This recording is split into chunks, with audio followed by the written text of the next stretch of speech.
Սիրելի աշակերտներ, մենք այսօր ուսումնասիրելու ենք ածխաջրեր թեման։ Ածխաջրերը բնության մեջ հայտնի օրգանական նյութերից են, որոնք հիմնականում պարունակվում են բուսական բջիջներում։ Ամենաշատ ածխաջրերը պարունակվում է իհարկե բույսերի մեջ։ Հիմա ես ձեր ուշադրությանն եմ ներկայացնելու մի պաստառ, որին ուշադիր նայելով պետք է կարողանաք պատասխանել իմ կազմած 5 հարցերին։ Հիմա ուշադիր նայում եք պաստառին, ինչ է նրա վրա նկարված և գրված, և դրանից հետո նախորդ պատրաստել եմ հարցեր, որոնք թաթաթել ու պատրաստել եմ գունդ։ Գունդը կարող ենք թղթերով առանձին բացել ու յուրաքանչյուր թղթի վրա գրված է որևէ հարց։ Հիմա ես գունդը որ մի աշակերտին որ տալու եմ, բացում է առաջին թերթը, կարդում է վրան գրված հարցը և պատասխանում է հարցին։ Այն նայում եք օգնելու է ձեզ այս պաստառի վրա նկարված պատկերը։ Ուշադիր նայում եք ու պաստառը օգնելու է ձեզ, որ կարողանաք պատասխանել հարցերին։ Հիմա առաջինը Հովհաննես ջան, քեզ եմ տալիս, հələ բացի տեսնենք, բացի ու հարցը կարդա։ Գունդը դուր ինձ։ Բարձր կարդա, տեսնենք։ Ինչ է համարվում երկրագնդի վրա էներգիայի հիմնական աղբյուրը։ Ինչն է համարվում երկրագնդի վրա էներգիայի հիմնական աղբյուրը։ Ինչն է համարվում։ Արևը, ճիշտ է։ Հովհաննես ջան, գրի տեսնենք պատասխանը։ Մինչև Հովհաննեսը կգրի, հիմա գունդը տալիս եմ Լուսինեին։ Լուսինե ջան, բաց թերթը ու կարդա թերթի վրա գրված հարցը։ Որ գազն է նշված X-ով։ Որ գազն է նշված X-ով։ Ցույց ես տալիս պատկերի վրա։ X-ով նշված է ածխաթթու գազը։ Ափրես։ Ածխաթթու գազը ինչ են անում բույսերը։ Կլանում են, գապելիք է, մյուսը արդեն մեկ ուրիշին կհարցնենք, այլ երկրորդ գրի, երկրորդ պատասխանը։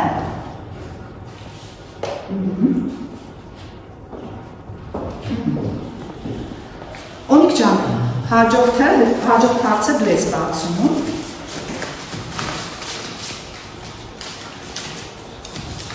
Գունդը դուրից։ Որ գազը նշված Y-ով գրել բանաձևը։ Ածխաթթու գազի բանաձևն է գրի, գրեցիք բառերով, բանաձևը որն է, Լուսինե ջան, այլ գրի CO2, ածխաթթու գազը։ Գրի կողքից CO2։ Գրի տեսնենք Y գազը որն է, այսինքն բույսերը տալիս են ափրես և տալիս է թթվածի գազը, ափրես, ճիշտ է, ավիճես գրի, երորդը, միանգամից կարող ես բանաձևը գրել, որ երկուս է հինգ։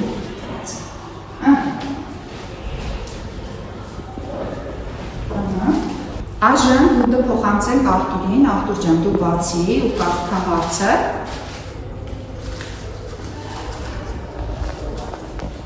Ինչպես է անվանվում քիմիական այս գործընթացը։ Ինչպես է անվանվում այս գործընթացը։ Ափրես, ֆոտոսինթեզ, անգլի տեսնենք չորորդը։ Գրի բառը։ Մինչև Արտուրը կգրի։ 5-րդ հարցն է և վերջին հարցն է։ Օնիկ ջան, էլի դու բացի, փորձի պատասխանել։ Որ նյութն է սինթեզվում գրել ռեակցիայի հավասարումը։ Որ նյութն է սինթեզվում, որ ածխաջուրը։ Սինթեզվում է գլյուկոզը։ Ափրես, ինչպես է սինթեզվում, գրենք ռեակցիայի հավասարումը, համարակալի 5-րդ։ Սինթեզվում է CO2-ին, ածխաջուրը Այո։ Ֆոտոսինթեզի արդյունքում գլյուկոզ։ C6 H12O6 և Ափրես։ ռեակցիան Հավասարեցնում է, շատ ճիշտ է, ափրես։ Հիմա այստեղ այս պատկերի վրա հասկացանք, որ արևի ճակատագրի շնորհիվ Ափրես, այսինքն հույսը թողից վերցրեց, մթնոլորտից CO2 եւ այդ ամենը կոմպոստի իր տերերներում, չէ, ճիշտերում դառնում է ափրես գլյուկոզ ածխաջուր եւ մթնոլորտ է արգանետվում, O2 գազը։ Հիմա մենք կարող ենք պաստառի վրա այդ X-ի եւ Y-ների բանաձևերը գրել։ Օնիկ ջան, գրի տեսնենք։ X գազը որն էր? X գազը ածխաջու գազը։ Այո, վերևը գրի CO2։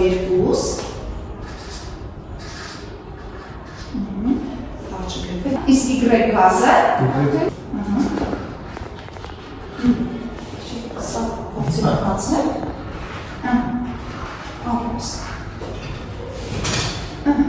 Լավ։ Հիմա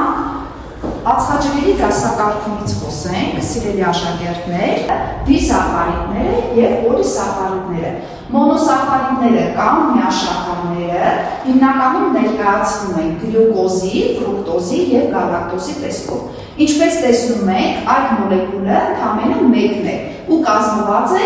հենց գլյուկոզի ածխաջրերի մեկ ամբողջական մոլեկուլից։ Երկշաքարները կամ դիսախարիդները, որոնցից են մալտոզը, սախարոզը եւ լակտոզը, ներկայացնում են ածխաջրի երկու մոլեկուլ։ Եվ երրորդը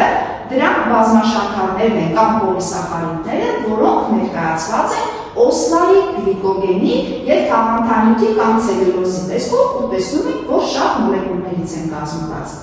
Օսլան մեր շրջապատում շատ է հանդիպում հատկապես կարտոֆիլի եւ հացի մեջ։ Այժմ կկատարենք մի լաբորատոր փորձ, որի միջոցով կարող ենք հայտնաբերել օսլան հենց հացի վրա։ Սիրելի աշակերտներ, ունենք յոդի 5% սուծույթ,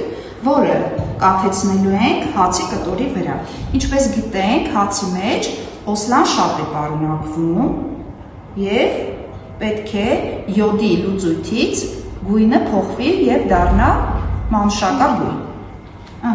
Մի 2 րոպե անցնում է։ Ու աստիճանաբար գիտենք, չէ, յոդի մուգ դարչնագույն երանգը, բայց որոշ ժամանակ հետո հացի վրա նկատում եք մանուշակագույն երանգները, տեսնում եք։ Այս մանուշակագույն երանգը ցույց է տալիս, որ հացի մեջ շատ պարունակվում է օսլայի մոլեկուլներ։ Սիրելի աշակերտներ, մեր այս թեմայի վերաբերյալ ես քարտերի վրա գրել եմ ածխաջրերի անուններ։ Հիմա կատարում ենք մի աշխատանք, որի ընթացքում պատասխանելու եք հարցերին, իհարկե յուրաքանչյուրը յուրովի մոտեցում ցույց տալով։ Հիմա ձեր 4-ից,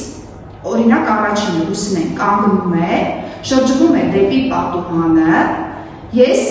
մյուս աշակերտներին ցույց եմ տալիս քարտի վրա գրված բառը։ Դուք մտքում տեսնում եք ու հետո Լուսինեն տալիս է հարցեր, որպեսզի ճիշտ կրալի քարտի վրա, որ ածխաջրի անունն է գրված։ Ունի 3 հարց տալու հնարավորություն։ Եթե ճիշտ է տալիս բոլոր հարցերը եւ համապատասխանում է քարտի վրա գրված բառին, ուրեմն նա հաղթում է այս խաղում։ Լուսինե ջան, հիմա կարող ես շրջվել եւ փորձել ածխաջրերի դասակարգումը բարձ էր արդեն։ Մեր քարտի վրա գրված ածխաջուրը նշված 3 դասակարգված խմբերից որևէ մեկին է պատկանում։ Դու փորձում ես տարբերակներ առաջարկել, իսկ մենք տեսնենք համապատասխանում է քո առաջարկած տարբերակը քարտի վրա գրված բառին, թե ոչ։ Առաջին ասի տեսնենք։ Երկշաքարը։ Այո։ Իդրոլիզից առաջանում է գլյուկոզ։ Այո։ Պարունակվում է բույսերի ծիլերում։ Այո, շատ ճիշտ է։ Ուրեմն քարտի վրա գրված է մալտոզ, շատ ճիշտ է։ Նստիր, ապրես, Լուսինե ջան, շատ լավ պատասխանեցի։ Հիմա երկրորդը Օնիկն է ներկայացնելու, Օնիկ ջան կանգնում է, շրջվում է պատուհանը, իսկ մյուս աշակերտները նայում են քարտի վրա գրված բառին։ Օնիկ ջան, հիմա քո հերթն է։ Նորից մեր դասակարգված խմբերից որևէ մեկ ածխաջրի անուն է գրված քարտի վրա։ Փորձում ես տարբերակներ առաջարկել։ Բազմաշաքար է։ Այո, Ունի գծային կամ շուկավորված կառուցվածք։ ոչ, չունի։ Իսկ կուտակվում է։